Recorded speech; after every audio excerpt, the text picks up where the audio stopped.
As fall sports continue to wind down and we get through one athletic season at the Montana High School Association, the page is now turning to winter sports. Now, we of course told you in October that there would be a delay between the fall sports season and the competition going into winter. Practices won't start until December for those winter sports of basketball, wrestling, and swimming. And competition, that actually won't begin until the new year. But the MHSA Executive Board held a meeting on Wednesday of earlier this week, deciding on some of the different formats. Would it be conference, non-conference? How many games could you play? And what do you do with the sports like wrestling and swimming, where there's so many athletes in one location?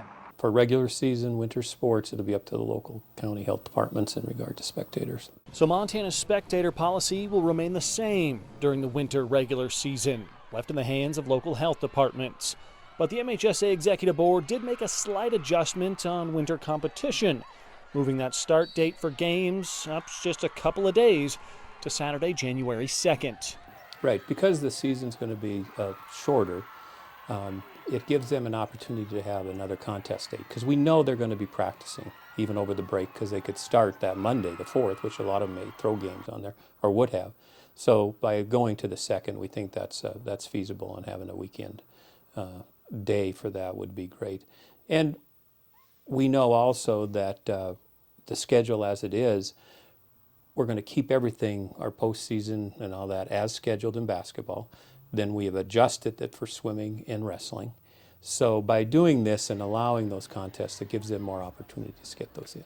Basketball season will closely resemble the fall's volleyball regulations. No multi-team events in the regular season with an 18-game schedule, though conference games will have to take precedence. The postseason schedule will remain the same. Wrestling and swimming schedules have been adjusted. Divisionals is slated February 26th and 27th. States the following weekend, March 5th and 6th, with sites and formats to be determined for a later date. As for their regular season guidelines, wrestling is concerning, because it's a close contact sport for sure. But after we did some research nationally through our National Association with their Sports Medicine Advisory Committee, and looked at some of the things that wrestlers and wrestling people do right now in regard to infectious diseases. They deal with it all the time. And so we looked at all of that information and we said, hey, this can be done, but it has to be done very carefully. Of course, we're limiting it to duels, and we're limiting it to two matches in a day, and they're going to have to change singlets and all kinds of sanitation protocols in place. And we will allow for the smaller schools that don't have a full wrestling team to have a mixer, but we're limiting that at 40 wrestlers. That's pretty low, but also it's we believe necessary.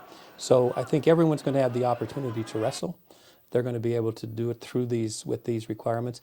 And like I say, they know better than anybody of how to deal with these particular situations. The biggest concern for swimming was more not so being in a chlorinated pool or that, it was being in the pool area, because it's just, if you've ever been to a swim meet, they are just stacked on the deck.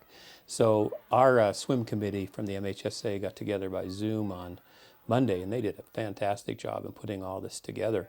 And by the limitations that we have to only have the kids who are going to be at the blocks, will be great, and everybody else has to stay in a team area until they come to that.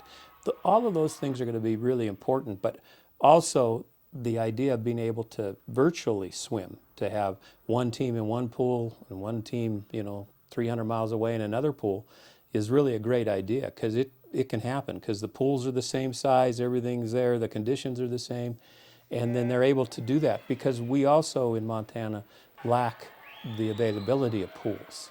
So we have to really be creative there, and that virtual option is a creative option.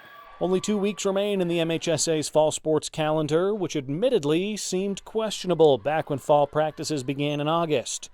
Winter, though, does bring a new set of mountains to climb. Well, as I've said before, I think the challenge is we're into winter season with cold and flu, and so it's all, is it cold and flu, is it COVID, and all those kind of things. So we are recommending, and it came from our National Federation, that all coaches, officials, and participants get their flu shot, and that's up to them, but I think that's a good recommendation. And we'll deal with those things as we go along, but we're going to, again, for the emotional well-being of our kids, we're going to continue and move forward and see how it goes. But we'll, as we did in fall, we're going to evaluate as we look at it and see where we're at and see what's going on within the state and within maybe even certain communities. But late January, the first part of February, just because we're a little bit later now with those two.